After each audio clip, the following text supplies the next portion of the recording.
وَلَقَدْ أَضَلَّ مِنكُمْ جِبِلًّا كَثِيرًا أَفَلَمْ تَكُونُوا تَعْقِلُونَ هَذِهِ جَهَنَّمُ الَّتِي كُنتُمْ تُوعَدُونَ اصْلَوْهَا الْيَوْمَ بِمَا كُنتُمْ تَكْفُرُونَ الْيَوْمَ نَخْتِمُ عَلَى أَفْوَاهِهِمْ وَتُكَلِّمُنَا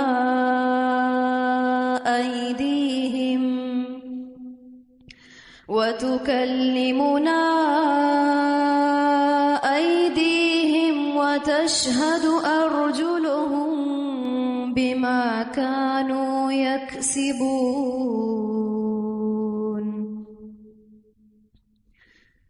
وَلَوْ نَشَاءُ لَطَمَسْنَا عَلَى أَعْيُنِهِمْ فَاسْتَبَقُوا الصِّرَاطَ فَأَنَّى يُبْصِرُونَ وَلَوْ نَشَاءُ لَمَسَخْنَاهُمْ عَلَى مَكَانَتِهِمْ فما استطاعوا مضيا ولا يرجعون. آج ہم مہر لگا دیں گے، یعنی سیل کر دیں گے ان کے منہوں پر. اللہ تعالی مہر لگا دیں گے اور کلام کریں گے ہم سے، یعنی پھر ہاتھ اور پاؤں بولیں گے بوجہ اس کے جو تھے وہ کمائی کرتے. اللہ تعالیٰ ہماری یاد دہانی ان احادیث کے ساتھ کرواتا رہتا ہے.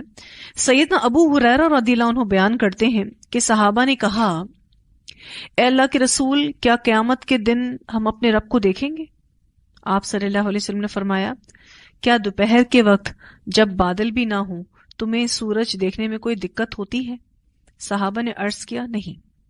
آپ صلی اللہ علیہ وسلم نے فرمایا، کیا 14ویں رات کو جب کوئی بادل بھی نہ ہو تمہیں چاند دیکھنے میں کوئی دقت ہوتی ہے؟ صحابہ نے کہا کہ نہیں. آپ صلی اللہ علیہ وسلم نے فرمایا، اس ذات کی قسم جس کے ہاتھ میں میری جان ہے، تمہیں اپنے رب کو دیکھنے میں کوئی دقت نہیں ہوگی، کوئی پریشانی نہیں ہوگی، تم اللہ کو بڑے آرام سے دیکھو گے، جس طرح تم سورج اور چاند کو دیکھنے میں کوئی دقت محسوس نہیں کرتے. پھر اللہ تعالی بندے سے ملاقات کرے گا، فرمائے گا، اے بندے، کیا میں نے تجھے عزت نہیں دی تھی؟ کیا میں نے تجھے سردار نہیں بنایا؟ کیا میں نے تجھے شریک حیات نہیں دی تھی؟ اور گھوڑوں اور اونٹوں کا تیرا تابع نہیں بنایا؟ اور تجھے چھوڑا کہ تو اپنے قوم کا سردار تھا اور ٹیکس وصول کرتا تھا؟ بندہ کہے گا، کیوں نہیں، یہ سب کچھ تو نے مجھے دیا. سب نعمتیں ایک ایک کر کے اللہ اس سے گنوائے گا. اللہ تعالیٰ فرمائے گا، بھلا تجھے یقین تھا کہ تو مجھ سے ملاقات کرے گا؟ بندہ کہے گا، نہیں. تو اللہ تعالیٰ فرمائے گا، اب ہم بھی تجھے بھلا دیں گے جیسے تو ہمیں بھول گیا. پھر اللہ تعالیٰ دوسرے بندے سے ملاقات فرمائے گا اور کہے گا، اے بندے، کیا میں نے تجھے عزت نہیں دی تھی؟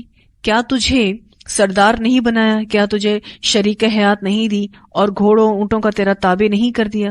کیا میں نے تجھے نہیں چھوڑا کہ تو اپنی قوم کا سردار تھا اور تو ٹیکس وصول کرتا تھا؟ بندہ کہے گا، کیوں نہیں، تو نے یہ سب نعمتیں دی. پھر اللہ تعالیٰ فرمائے گا، کیا تجھے یقین تھا کہ تو مجھ سے ملاقات کرے گا؟ بندہ کہے گا، نہیں. تو اللہ تعالیٰ فرمائے گا کہ اب میں بھی تجھے اس طرح سے بلا دوں گا جس طرح سے تو نے مجھے دنیا میں بنایا. پھر اللہ تیسرے بندے سے حساب لے گا، اس سے بھی اسی طرح سے سوال کرے گا.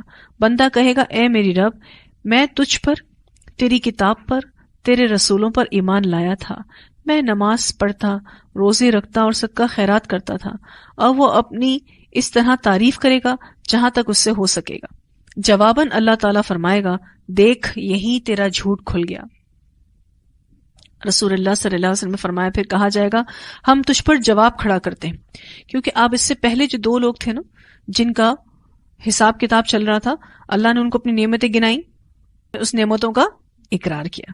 پھر اللہ نے کہا کہ تجھے ملاقات کا یقین تھا؟ انہوں نے کیا کہا؟ نہیں.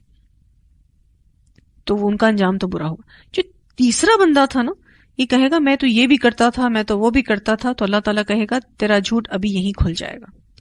اور نبی اکرم صلی اللہ علیہ وسلم نے فرمایا کہ اللہ تعالیٰ اس کو کہیں گے کہ ہم تجھ پر تیرے گواہ کھڑے کرتے ہیں. بندہ اپنے دل میں سوچے گا کہ کون مجھ پر گواہی دے گا، میں نے تو کوئی گواہ چھوڑا ہی نہیں. پھر اس کے منہ پر مہر لگا دی جائے گی اور اس کی ران کو، اس کے گوشت کو اور اس کی ہڈیوں کو حکم دیا جائے گا کہ گواہی دیں. چنانچہ اس کی ران، اس کا گوشت اور اس کی ہڈیاں گواہی دیں گی. یہ اس لیے کیا جائے گا تاکہ اس کا کوئی عذر باقی نہ رہے. دراصل یہ شخص منافق ہوگا اور اللہ تعالیٰ اس پر سخت غضبناک ہوگا. اسے مسلم نے روایت کیا. یہ جو آتا ہے نا کہ اللہ اس کے منہ پر مہر لگا دیں گے، وَتُكَلِّمُنَا أَيْدِيهِمْ وَتَشْهَدُ أَرْجُلُهُمْ بِمَا كَانُوا يَكْسِبُونَ.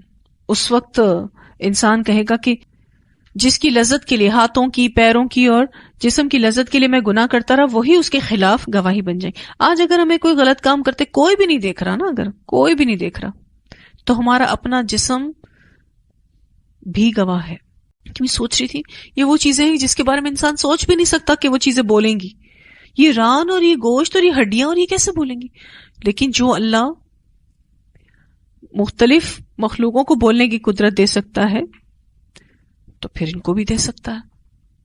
اور قیامت کے دن ایسا ہوگا کہ جب کوئی جھوٹا عذر دے گا، اللہ میں نے تو نمازیں بھی پڑھی، میں تو یہ کر کے آیا ہوں، میں تو وہ کر کے آیا ہوں، اپنی تعریف جو کوئی کرے گا.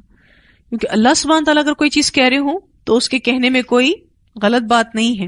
لیکن بندہ اگر سامنے عذر دے گا نا تو پھر اس کے عذر میں جھوٹ ہوتا ہے. تو اس وجہ سے یہ گواہیاں ہوں گی. اگر ہم چاہیں تو ان کی نافرمانی کرنے پر ہم ان کی آنکھیں مٹا دیں، پھر وہ راستے کی طرف کیسے بڑھیں گے، کیسے آگے چلیں گے؟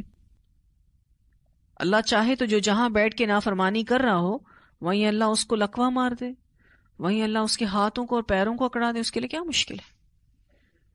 اصلی حالت میں پھر پلٹ بھی نہیں سکیں گے. اگر اللہ کسی کے جسم کو اکڑا دے، لقوہ مار دے اس کو، تو پھر وہ اپنی اصلی حالت میں پلٹ نہیں سکے گا. تو اللہ سے ڈرنا چاہیے جب بھی کوئی نافرمانی کرے. اللہ کے لیے کچھ مشکل نہیں کہ وہ ہماری آنکھوں کو، ہمارے چہروں کو مسخ کر دے. آج جو اتنے سر چڑھ کے نافرمانی ہو رہی ہے نا، اس کی وجہ یہی ہے کہ ڈرتے نہیں لوگ اللہ سے. اللہ کا ڈر ہو تو انسان بڑا سیدھا چلتا ہے، بہت سیدھا چلتا ہے. اس کو خوف آتا ہے کہ میں نے مر کے کیا اللہ کو جواب دینا ہے.